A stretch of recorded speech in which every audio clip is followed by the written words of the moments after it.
말씀, 성경 말씀 보겠습니다. 고린도전서 1장 보겠습니다. 신약 263면이 있습니다. 신약 고린도전서 1장 2절에서 3절 말씀 보겠습니다. 고린도에 있는 하나님의 교회 곧 그리스도 예수 안에서 거룩하여지고 성도라 부르심을 받은 자들과 또 각처에서 우리의 주 곧 그들과 우리의 주 되신 예수 그리스도의 이름을 부르는 모든 자들에게 하나님 우리 아버지와 주 예수 그리스도로부터 은혜와 평강이 있기를 원하노라. 아멘. 주신 말씀을 갖고 교회의 의미와 존재 목적에 대해서 같이 한번 나눠볼 수 있는 시간 갖겠습니다. 이 말씀을 이렇게 정한 것은 앞으로 이제 교회에 대해서 같이 한번 나눠봤으면 좋겠어요. 우리 지금 하나교회에서 지금 소그룹 운동을 지금 하고 있습니다. 소그룹 운동을 하고 있는데 이제 소그룹의 어떤 목적과 본질적인 면에 있어서 하나님의 말씀을 어떻게 우리에게 증거하시는지 그 말씀을 먼저 정립을 하고 정립한 그 말씀 위에 소그룹이 세워지고 그리고 교회가 세워지고 하나님 나라가 확장되는 그런 말씀을 좀 봤으면 합니다. 그래서 오늘은 그 첫 번째로 그 교회의 의미와 존재 목적 다 할 수 있는지 모르겠지만 말씀 보겠습니다. 여기서 보게 되면 이제 그 고린도에 있는 하나님의 교회 고 그리스도 예수 안에 거룩하여지고 성도라 부르심을 입은 자들. 자, 그러면 교회가 우리 특권이 있는데요. 교회에서 특권이 뭐냐면 그 마지막 절에 보게 되면 하나님 우리 아버지와 주 예수 그리스도부터 은혜와 평강이 있을지어다. 은혜와 평강이 주어진 것이 교회입니다. 자, 그러면 그 예수 그리스도를 머리로 하고 있는 교회가 하나님의 은혜와 평강을 누릴 수 있는 자격 조건이 뭐냐며 그것은 말씀하고 있죠. 성도라 부르심을 받은 자 그리고 거룩하여진 자. 그러니까 예수 그리스도로 부르심을 받았고 거룩한 자만이 하나님이 교회에 부으시는 하나님의 은혜와 평강을 누릴 수 있는 자격이 있다는 것이죠. 자, 그러면 우리는 주 대신 예수 그리스도를 통해서 하나님의 몸으로서 부름 받았습니다. 예수 그리스도의 몸을 하나님의 교회라고 칭합니다. 우리 하나님의 교회도 저기 예단도 있습니다. 사회도 있습니다. 안사홍 증인회를 통해서 하나님의 교회를 세우셨는데 하나님의 교회는 그런 것이 하나님의 교회가 아니라 예수 그리스도의 피값으로 세워진 것이 바로 하나님의 교회, 예수님의 몸된 교회, 그리스도의 몸이 된 것입니다. 그러니까 우리 모두가 예수 그리스도의 지체가 되는 것이죠. 우리 모두가 예수 그리스도의 몸이라는 겁니다. 그렇기 때문에 우리는 예수 그리스도가 우리에게 주신 은혜와 평강을 우리가 삶 가운데 누리는 것이 특권입니다. 예를 들면 우리 박근혜 대통령, 오바마 대통령, 세계 모든 대통령, 그다음 엘리자베스 여왕이 그들만이 누릴 수 있는 그 특권은 그분들이 대통령이기 때문에 왕이란 직권 때문에 누립니다. 그러면 우리는 어떻습니까? 우리는 예수 그리스도란 그분으로 말미암아 주어진 성도란 것 때문에 그리스도의 몸이란 지체이기 때문에 우리는 하나님께서 주신 예수 그리스도를 통해서 주신 은혜와 평강을 누릴 수 있다는 것입니다. 교회란 예수를 그리스도로 믿고 그의 이름으로 오신 성령을 받은 성도들의 모임입니다. 그러니까 우리 모두는 성령께서 이끄시는 그런 모임으로 지금 모이고 있습니다. 교회는 예수 그리스도를 머리로 하는 그의 몸이며 그 몸은 각 성도들로 그 지체를 이루고 있습니다. 자, 그러면 에베소서 1장 22절 23절에 보면 이런 말씀이 있습니다. 에베소 1장 22절에 보면 제가 읽어드리겠습니다. 또 만물을 그 발 아래 복종하게 하시고 만물을 그 발 아래 그 발이 뭐냐면 예수 그리스도의 발 아래 예수 그리스도의 권세 아래 두시고 그를 만물 위에 교회의 머리로 삼으셨느니라. 그를 만물의 머리로 삼으셨다입니다. 그러니까 우리가 보는 우주 만물, 은하계 그리고 우리 모든 인생들 이 모두가 만물인데 그 만물의 으뜸으로 주신 분이 예수 그리스도인 거죠. 그러면 예수 그리스도는 이 만물을 통치하고 주관하시고 다스리시고 관리하시는 분으로 우리에게 오셨다는 겁니다. 그러면 그의 몸된 교회도 예수께서 누리고 있는 그 모든 특권도 우리도 똑같이 누리고 있다 이거죠. 그렇지 않습니까? 그러면 여러분 가운데 하나님이 예수 그리스도에게 주신 그 특권을 누리지 못하고 있다면 하나님의 뜻하시는 그 자리에 있지 않다라고 보면 되겠죠. 그렇지 않습니까? 우리는 당연히 하나님이 예수 그리스도를 통해서 주신 하나님의 은혜와 평강을 누려야 됩니다. 그렇지 않습니까? 샬롬 뭡니까? 예, 하나님의 평강이 있을지어다. 그렇지 않습니까? 우리에게 가시덤불과 엉겅퀴가 있을지라도 샬롬이라는 그 말씀을 통해서 우리는 그 모든 것이 다 정리가 될 필요가 있겠죠. 그렇지 않습니까? 하나님의 아들 예수 그리스도는 하나님과 우리 안에 가로막힌 죄의 담을 십자가로 허물어 버리시고 우리를 평강과 은혜 가운데로 초대한 것입니다. 그 다음 볼까요? 교회는 그의 몸이니 만물 안에서 만물을 충만하게 하시는 이의 충만이라. 자, 이 말씀 23절에 가만히 보세요. 23절의 말씀 참 이게 어려운 말씀인데 그러나 간단히 보면 간단합니다. 보세요. 교회는 그의 몸이니 여기서 보면 이렇게 되어 있습니다. 교회는 만물 안에서 만물을 충만하게 하시는 이의 충만을 위해서 존재한답니다. 자, 보세요. 만물을 충만하게 하시는 그 충만 대신 예수 그리스도가 교회를 위해서 교회에게 그 충만을 줬다고 합니다. 그러면 우리가 교회를 볼 때 예수 그리스도의 충만이 우리에게, 예수 그리스도께서 누리고 있는 그 충만이 우리에게 왔다는 것이죠. 우리 교회 지체들이 예수 그리스도께서 당신의 피값으로 얻은 하나님의 특권을 우리에게 주신 겁니다.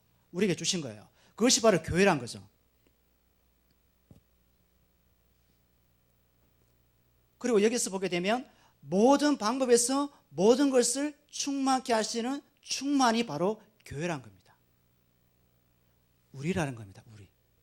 이 건물이 아니라 우리라는 겁니다. 우리. 그리고 고린도전서 12장 27절에 말씀이 있습니다. 고린도전서 12장 27절에 너희는 그리스도의 몸이요 지체의 각 부분이라. 너희는 그리스도의 몸이요 지체의 각 부분. 우리가 예수 그리스도의 지체란 것은 각 부분이 이루어진 것이 교회란 것이죠. 각 부분이 이루어져서 교회가 되는 건데 한 사람이 되어서 교회가 되지 않는다는 겁니다.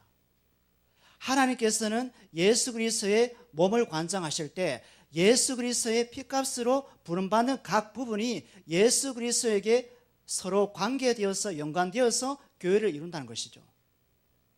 그 교회가 뭐냐 하면 하나님의 영광과 은혜와 평강이 머물고 있다는 거죠. 그러면 우리 가운데 예수 그리스도로 말미암아 누리지 못하는 은혜와 평강이 있다면 교회에 대한 인식이 아직 없다라고 봐야 되겠죠. 그렇지 않나요? 교회라는 인식은 그냥 와서 예배 드리고 가는 것이 아니고 교회 와서 자기 할 일 하다가 가는 것이 아니라 하나님이 우리에게 주신 예수 그리스도 안에서 서로 교제하며 떡을 떼며 예수 그리스도의 은혜와 사랑을 서로 나누는 그런 사랑의 공동체, 은혜의 공동체, 말씀의 공동체, 그 공동체에서 누릴 때 그것이 진정한 교회의 영광이 드러난다는 것이죠. 그리스도의 몸은 하나님의 정하신 각 부분의 지체가 십자가 피로 모일 때 하나의 몸, 예수님의 몸, 예수님의 교회 혹은 예수님이 머리로 하는 하나님의 교회가 된다는 것입니다. 하나님의 교회. 예수 그리스도의 몸 그 자체 안에 십자가가 지향하는 바가 있다는 것이죠. 십자가 피가 지향하는 바가 있는 것이 하나님의 교회란 것이죠. 그러면 하나님의 교회인 우리가 서로 대화하고 교제할 때 나올 수 있는 그 대화거리가 뭡니까? 우리 일상생활에 대한 것이 아니겠죠. 물론 일상생활도 예수 그리스도께서 주시는 은혜의 결과입니다. 맞습니다. 그렇죠? 은혜의 결과 맞습니다. 그 은혜의 결과를 우리 입장에서 서로 나누게 된다면 그 대화 내용은 세상의 조직이나 세상의 모임에도 충분히 나눌 수 있는 얘기거리가 됩니다. 그러나 적어도 그리스도의 몸, 하나님의 교회, 예수님의 몸, 예수님의 교회라고 했을 때는 하나님께서 예수 그리스도를 통해서 주신 그 은혜와 평강과 그분의 사랑과 긍휼을 나눌 때 그것이 진정한 하나님께서 이 땅에 세우고자 하시는 예수 그리스도의 몸이 된다는 것이죠. 그러면 교회는 교회의 머리 대신 예수 그리스도의 말씀에 의해서만 움직이고 순종이 되어지는 곳입니다. 예수 그리스도의 말씀에 의해서만 움직이고 순종이 되는 것이 교회입니다. 우리의 순종이 아니라, 우리의 노력이 아니라 예수 그리스도께서 십자가에 순종하기까지 죽으신 그 사랑의 힘이 교회를 이끌어 간다는 것이 됩니다. 그렇지 않습니까? 교회의 본질, 교회의 의미, 교회의 목적은 예수님께서 우리를 대신해서 골고다 언덕에 죽기까지 사랑한 그 사랑이 교회의 기초와 교회의 본질적인 모습으로 정착이 돼야 되고, 그 순종함이 교회를 이끌어 가야 된다는 거죠. 또한 각 지체인 성도들은 머리가 되시는 그리스도의 몸된 교회 안에서 성령으로 붙어 있으므로 예수님으로부터 풍성한 하늘나라의 양식인 진리의 말씀을 공급받아 자랄 수 있게 된다는 거죠. 소그룹, 작은 모임, 예수 그리스도를 입술로 고백한 그 작은 모임은 예수 그리스도께서 주시는 하늘의 양식을 먹고 자라야 된다는 것이죠.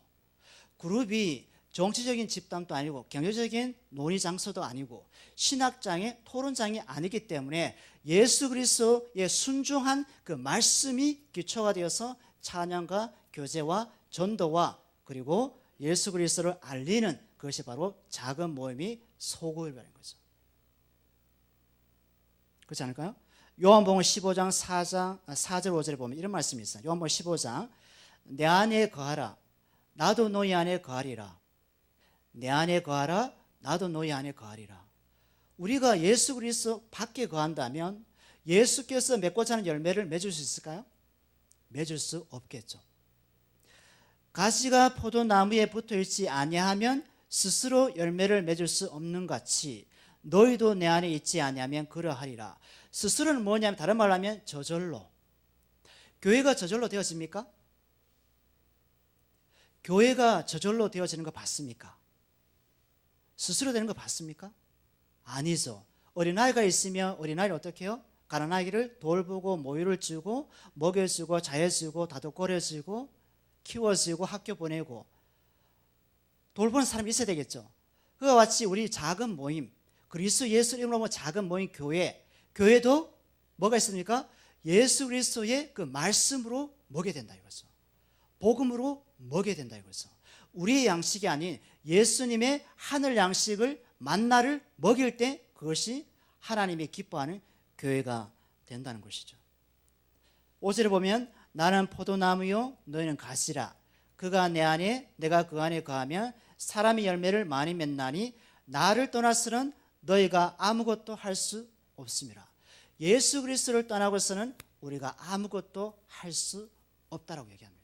우리는 예수 그리스도 밖에서 예수 그리스도를 벗어나고 우리가 모든 것을 할 수 있다고 하지만 예수 그리스도께서는 하늘에 신령한 열매를 맺기 위해서는 내 안에 거하라. 내 안에 뿌리를 박아 내리라고 얘기합니다.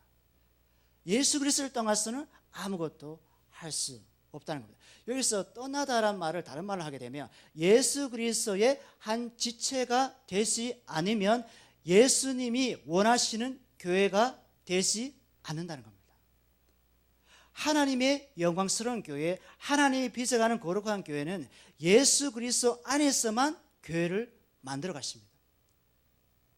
우리 안에 하나님께서 성령을 보내셔서 하나님의 거룩한 성전을 만들었습니다. 그렇죠. 하나님의 성전을 만들었는데 이 성전을 나의 것으로 만들 수 없는 거죠. 내가 저절로 만들 수 없는 거죠. 이 성전을 어떻게 만듭니까? 예수님의 하늘 양식인 말씀으로 내가 새롭게 커가야 된다 이거죠. 교회는 잘난 사람도 없습니다. 그렇다고 못난 사람도 없는 것이 교회입니다. 저와 여러분은 그리스도 안에 각 부분으로서 예수님의 이름과 영광을 자랑하도록 또 그 안에서 하나님의 영광을 누리도록 죄와 사망과 마귀로부터 부름받은 예수님의 한 몸입니다. 그리스도의 몸은 세상이 볼 때는 미련하고 세상이 볼 때는 약하고 세상이 볼 때는 천한 자고 세상이 볼 때는 멸시받는 자지만 하나님께서 그런 멸시받고 천하고 연약하고 조롱받는 그 영혼을 예수 그리스도 안에 선택하시고 부르셔서 그의 백성으로 삼으시고 그의 몸으로 삼으시고 그들에게 예수님의 복음을 심으시고 하늘의 친백성으로 이 땅 가운데 살게 하신다 이거죠. 그러면 우리가 세상을 바라볼 때 세상 바라볼 때 어떻게 바라봐야 될까요?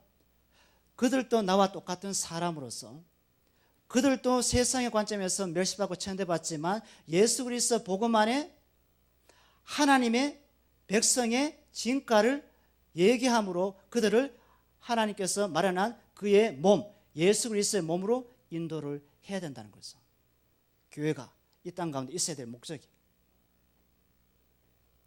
만일 성도가 주님의 몸된 교회란 울타리를 떠나게 되면 신앙의 본질과 내용에 대한 지속적인 가르침을 받을 수 없고 악한 자고 마귀의 세력으로부터 공격에 쉽게 노출되고 다른 복음을 따를 위험에 처하게 됩니다. 베드로전서 5장 8절을 보면 이런 말씀이 있습니다. 5장 7절 8절 보면 너희 염려를 다 주께 맡겨라. 이는 그가 너희를 돌보심이라. 8절에 근신하라 깨어라 너희 대성 마귀가 우는 사자같이 두루다니며 삼킬 자를 찾나니. 자 여기 보세요. 너희 염려를 다 주께 맡겨라고 얘기했습니다. 그러면 그 다음 8절에 보면 근신하라 깨어라 너희 대성 마귀 우는 사자같이. 여기서 우는 사자가 하나님에게 백성에게 달려드는 이유가 뭐냐면 염려하기 때문에 다가온다 이거죠. 염려가 왜 일어납니까? 자기가 자기에게 주인이 되기 때문에 염려를 하게 됩니다. 내가 내 자신이 주인이 되게 되면 내가 내 스스로의 죄도 어찌할 수 없을 뿐만 아니라 내가 다른 사람의 죄도 없이 할 수 없기 때문에 염려가 찾아오는 거죠. 내가 내 인생의 주인이 예수 그리스도라면 우리는 염려할 필요가 없는 거죠. 제 아들이 바다를 건널 때 배를 타고 갔잖아요. 저 건너편으로 가다가 예수님 이쪽 편에서 기도하고 있었고 광풍이 불 때 제 아들은 어떻습니까? 바다를 보고 출렁이는 일렁이는 그 바다를 보고 염려를 한 거죠. 내가 죽게 되었나이다. 예수께서 뭐라 그래요? 내가 있지 않느냐, 너희와 함께 있지 않느냐, 걱정하지 말고 염려하지 말라는 거죠. 그러면 제자들은 3년 동안 예수 그리스도와 함께 동행하면서 예수님의 일으키신 사건, 기적을 일으키는 사건을 봤지만은 예수 그리스도를 벗어나니까 예수 그리스도 관계가 끊어지니까 곧바로 염려가 다가오는 거죠. 그리스도의 몸이라는 것은 예수 그리스도를 머리로 하고 그분이 내 인생의 모든 것이라고 고백한다면 우리에게 염려가 와도 염려가 되어지지 않는 겁니다.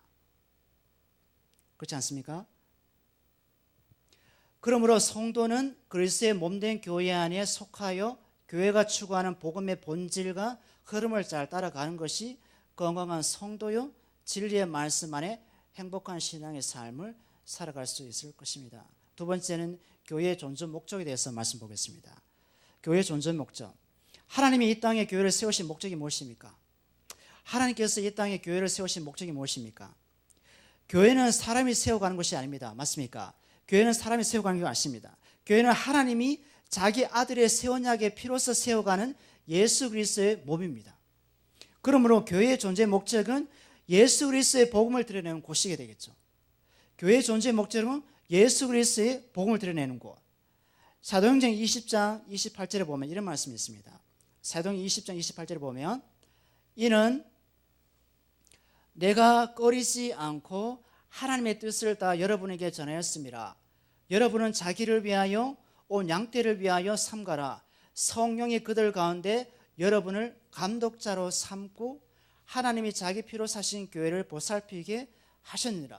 성령께서 감독자를 뭐를 위해서 세웠습니까? 하나님의 교회를 위해서 세웠다는 겁니다. 그 하나님의 교회는 예수님의 피값으로 세워진 교회입니다. 자, 그러면 교회란 것은 하루아침에 세워지는 겁니까? 교회란 것은 누군가의 죽음의 자리에서 세워지는 것이 교회입니다. 이스라엘 광야에 교회에 있었습니다. 몇십 년 있었습니까? 거의 40년, 38년 동안 광야에서 이스라엘 백성이 있었습니다. 그걸 광야교라고 합니다. 광야 속에서 있는 교회 첫 세대는 하나님 어떻게 했습니까? 원망하며 불평하며 결국에는 그 첫 1세대는 약속의 땅 가나안 땅에 들어가지 못했습니다. 광야에서 다 죽었죠. 그러나 갈렙과 여호수아만 약속의 땅에 들어가게 됩니다. 그러면 오늘날 예수 그리스도를 고백한 우리 교회는 너무 쉽게 교회를 세우고자 하는 그 마음이 있습니다. 그렇지 않습니까? 예수 그리스도께서는 당신 스스로 교회를 세울 수 있습니다. 그러나 하나님께서는 우리를 통해서 예수 그리스도의 그 사랑과 예수님의 수고하심과 예수님의 희생과 예수 그리스도의 복음의 능력에 연합하여서 주님의 몸된 교회를 세우고자 하십니다. 그러면 교회를 세워갈 때는 우리가 새롭게 변화되어야 됩니다. 변화의 삶. 어떤 변화의 삶? 나의 인식 변화. 세상의 관점에서 예수 그리스도의 관점으로 변화되는 삶으로 살아갈 때 하나님께서 그 변화된 자리에 주님의 몸된 교회를 세워 가신다 이거죠. 많은 사람들이 교회를 찾아옵니다. 그러나 교회가 사람들을 구원해 주는 것이 아닙니다. 교회는 어디까지나 그리스도 예수의 복음을 진리의 말씀대로 가르치고 전파하고 증거하는 곳입니다. 그러나 슬프게도 지금의 많은 교회에서 예수님의 복음을 생각하지 않고 잘못된 사상들, 예를 들어 인본주의, 실용주의, 물질 만능주의자의 가르침으로 왜곡된 다른 복음을 가르치고 있는 것이죠. 이것이 우리 성도들이 직면한 한국교회요 세계교회의 실상입니다. 자, 그러면 제가 세 가지를 들었습니다. 첫 번째, 인본주의가 뭘까요? 인본주의. 인본주의, 제가 백과사전을 한번 찾아보니까 이런 말씀이 있어요. 인간의 가치를 주된 관심사로 삼는 사상이 인본주의입니다. 인간의 가치를 주된 관심사, 흔히 다음 세 가지로 생각할 수 있습니다. 첫 번째, 인간의 고통을 최소화하고 복지를 증진시키려 모든 도덕적, 사회적 운동을 총칭한다. 인간의 가치를 제일 중요시 여기고 인간의 고통을 최소화하고 인간의 복지를 최우선으로 여기는 것이 인본주의 사상의 한 편입니다. 두 번째는 신이나 자연이 숭배하는 대상이 아니라, 신이나 자연은 숭배하는 대상이 아니라, 눈 뜨세요. 오직 인간성만이 존귀하다고 믿는 인간성 숭배 사상이 인본주의 사상입니다. 다시 말씀드리겠습니다. 신이나 자연은 경배의 대상이 되지 못한다는 겁니다. 세 번째, 예수 그리스도의 하나님 되심을 부인하고 인간적 인격성만을 주장하는 신학 사상이 인본주의가 됩니다. 자, 보세요. 우리가 이걸 우리 삶 가운데 있지 않나요? 내가 나 자신의 가치를 소중히 여길 때가 있죠. 학교에서 많이 배우잖아요. 신학교에도 많이 배우고. 여러분 존중합니다. 여러분 존귀한 자입니다. 여러분 참 인품이 좋습니다. 인격이 참 바릅니다. 그런 거 많이 듣지 않습니까?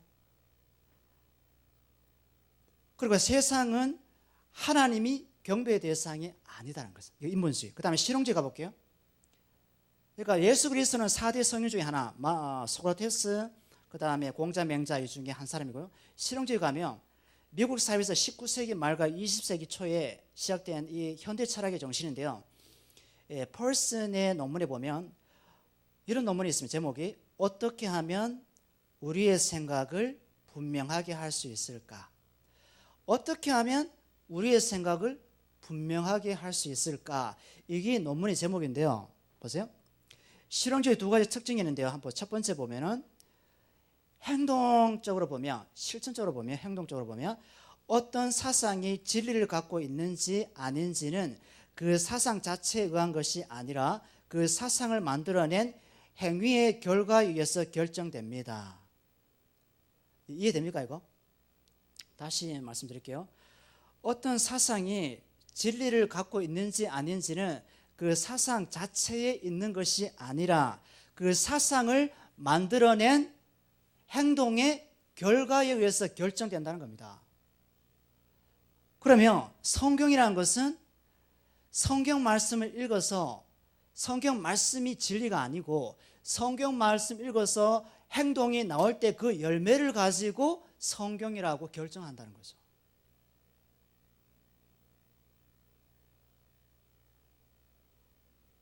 아직 감이 안 왔어요? 감이 안 와요? 좀 더 가까이. 둘째, 동적인 면에 보면 진리를 동적, 과성적으로 파악한다. 진리를 과성적으로 파악한다는 거죠. 절차가 있어요. 1, 2, 3, 4. 1시간, 2시간, 3시간, 4시간. 이 과정이죠. 즉, 진리는 이미 있는 것이 아니라 만들어진 것이며 선천적, 고정적 원리가 아니고 폐쇄적 체계를 가지고 있으며 절대자를 배척하는 것이 실용주의 사상입니다. 그러면 실용주의 사상, 존 두이 아시죠? 존 두이 어느 나라입니까? 미국이죠, 그죠? 예. 공리산 존 두이가 미국의 실용주의 사상을 만들었습니다. 그러면 이런 거죠. 스마트폰이 있으면 스마트폰이 우리에게 실용적으로 가치가 있으면 그 스마트폰이 우리에게 신이 된다는 거죠.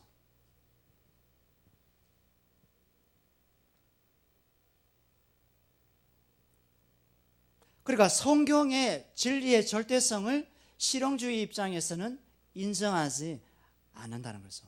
그 다음에 물질 만능주의 혹은 황금 만능주의를 하는데요.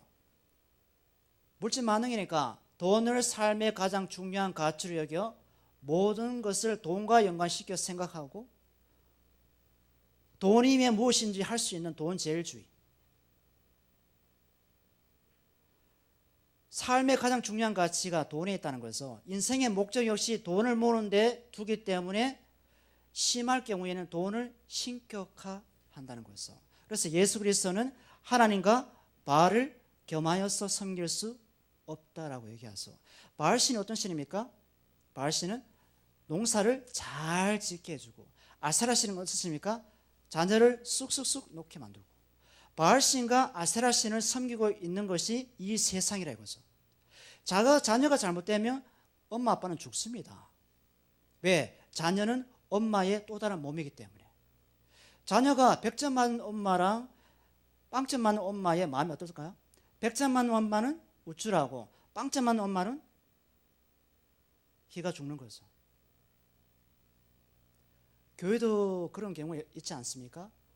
숫자가 많은 교회는 우쭐하고 숫자가 적은 교회는 기가 죽어 있고, 그렇지 않습니까? 교회 노회 가면, 교단에 가면 수천 명 모이는 목사님은 어깨 힘주고, 한 30명 모이는, 아니면 한 명 모이는 개척하는 목사님은 저 끝에 가 있고. 이게 실용주의 사상이라 이거죠. 인본주의 사상이라 이거죠. 황금 만능주의 사상이라 이거죠. 하나님은 오직 예수님의 이름과 영광을 위해서 이 땅에 교회를 세우셨습니다. 교회는 하나님의 뜻인 예수님의 복음을 진리의 성령으로 잘 깨닫고 배워서 예수님을 주님으로 믿어지지 않는 세상을 향해서 성경대로 말씀대로 전파하고 가르치고 증거하는 곳으로 세워지는 것이 하나님의 기쁨이고 하나님의 영광입니다. 그러면 소그룹을 할 때 어떻게 해야 됩니까?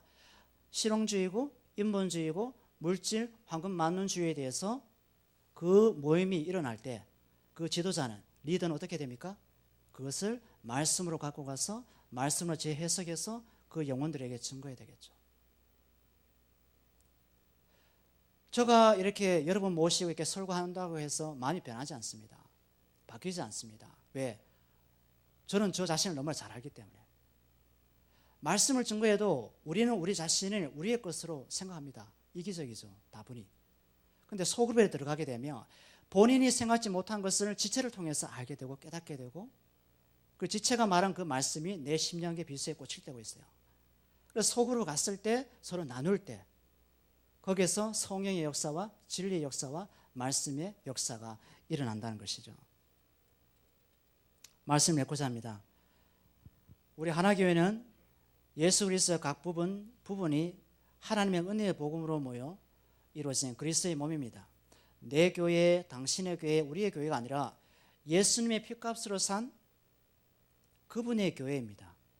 이 교회에서 인간의 가치만을 제일로 여기거나 인간의 행동의 결과를 근거로 진리의 말씀을 결정짓거나 모든 것을 돈과 연결하여서 세워가는 것이 하나교회가 아닙니다. 우리는 우리가 원하는 교회를 자꾸 만들려고 해요. 내가 원하는 교회를 자꾸 만들려고 해요. 예수 그리스도는 온데간데 없고 뭔가 교회에 보탬이 되고 교회에 덕이 되고 교회에 뭔가 도움이 되고 후원이 되고 그런 것이 하나의 교회의 자리를 잡게 되면, 여러분 저런 얘기 많이 들어봤죠. 어느 목사님이 피라미드 하는 그런 성도를 쫓아서 그런 다단계 판매에 들어간 거죠. 결국에 그 다단계 판매를 했던 그 교회는 풍지박산 나고 흩어졌다는 사실.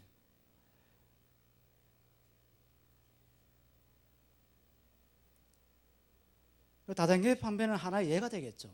그렇지 않습니까? 적어도 여러분과 저는 성경이 말씀하고 하나님이 세우고자 하는, 하나님의 겉으로 열망하신 복음만을 사모하는 예수님의 교회를 섬기고자 이곳에 모인 것이 아닙니까?